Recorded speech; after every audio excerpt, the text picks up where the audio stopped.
There is one small mistake that silently ruins more points than anything else in pickleball.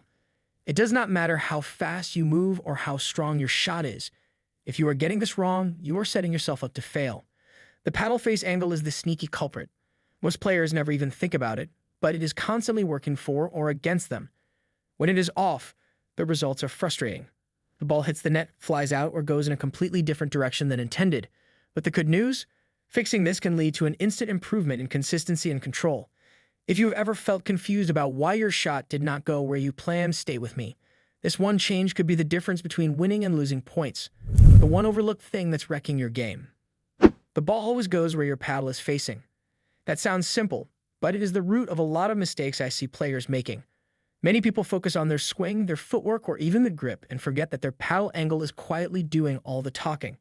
If the paddle is facing downward at contact, the ball usually dives straight into the net. If it is tilted upward, the shot will likely float too high and sail out. Players often look surprised when it happens. They blame timing, force, or spin. But most of the time, it is just their paddle face. This is not just a beginner problem. It happens across all levels. The issue is that you do not feel it when it is wrong. You think the swing was solid, but your paddle said something different. Once you become aware of this, everything changes for the better. What I see over and over again at every level. Across all skill levels, this same mistake keeps showing up. I have coached players who are incredibly fast, consistent with their footwork, and great at anticipating shots. Still, they miss easy points because their paddle angle betrayed them.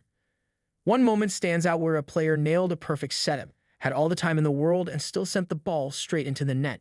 He could not figure out what went wrong. I watched the replay, and there it was. His paddle was angled just a bit too low. I see this during dinks, volleys, and resets. Players rush, or they are just not paying attention to where their paddle face finishes. I have seen players with incredible footwork and perfect positioning still lose points because their paddle was pointing a few degrees too high or low. It's crazy how small changes make a massive difference. Let the paddle do the talking. You can swing fast, hit hard, or aim perfectly. But if your paddle face is not cooperating, it will not matter. Direction, height, and even spin are all controlled by where your paddle is pointing at contact. A slightly open paddle face can lift the ball high and long. A closed one can kill it into the net. This is why you will see pros keeping their paddle steady and consistent through contact. Slow motion clips make this even clearer. When they make clean shots, the paddle stays aligned with the intended ball path. Nothing fancy, just solid control. Watch a few match replays and you will spot it. The ball path mirrors the paddle face. That is why it is so important to keep the paddle calm and focused. Let your paddle do the work. Trust that its angle will send the message. When it is aligned, the ball listens every time. Your grip is the culprit you did not know about. Most players are shocked when they find out how much their grip controls the paddle face. It is not just about holding the paddle. It is about how you hold it. The wrong grip can make your paddle face point too high or too low, even when your swing feels right. The Western grip, for example, often causes the paddle to tilt upward. The hammered grip limits your flexibility and messes with control. And if you were choking up too high like it is a ping pong paddle, your leverage disappears. These mistakes force awkward angles without you even noticing. You think the issue is your timing or footwork, but it is your grip silently sabotaging your shot. The myth of muscle and why your wrist is telling on you. Hitting harder does not mean gripping tighter. Many players believe more power comes from muscle, but that idea causes more problems than it solves. When you squeeze the paddle too tightly or tense your wrist, you lose feel and flexibility. That tension leads to poor paddle control and bad angles, especially during quick exchanges. A relaxed hand, on the other hand, gives you a better connection with the paddle. It lets you adjust quickly and helps your paddle face stay stable through contact. Think of it like this. A tight grip is like trying to paint with a frozen brush. A relaxed one lets you move smoothly and accurately. If your shots are stiff or inconsistent, check your wrist and grip pressure.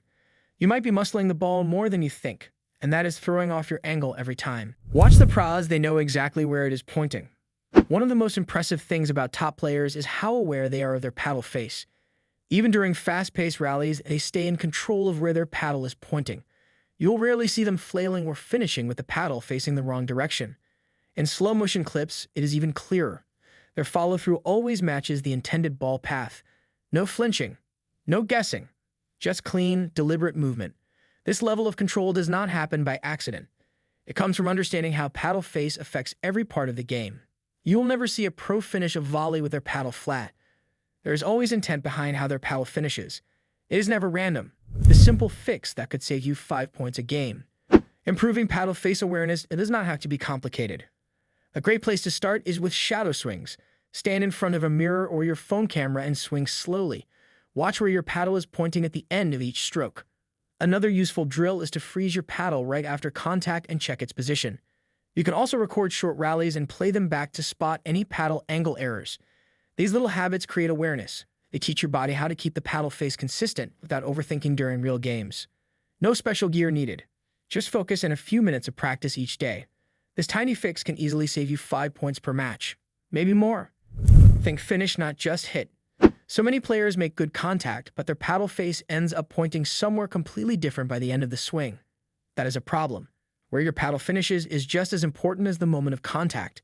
If you cut the follow-through short or pull off too soon, your paddle face changes mid-shot and the ball reacts to that. You need to let the swing finish in the direction you want the ball to go. Watch slow-motion footage of solid forehands or volleys and you will see the paddle face stays aligned with the target all the way through. That smooth finish creates clean, accurate shots.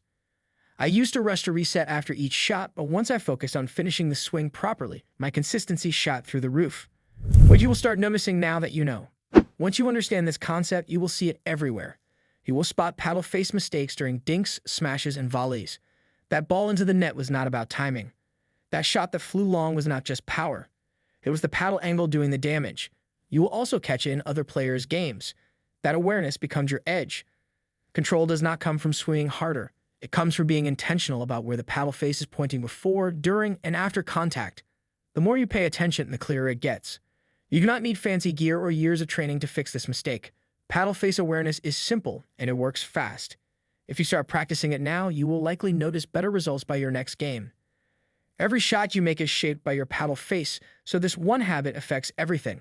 Build that awareness into your swing and see how much cleaner your shots become. Let me know in the comments if this is something you have struggled with. I have seen how big of a difference it makes, and I would love to hear if it helps you too. If this helped, please give it a like and subscribe for more.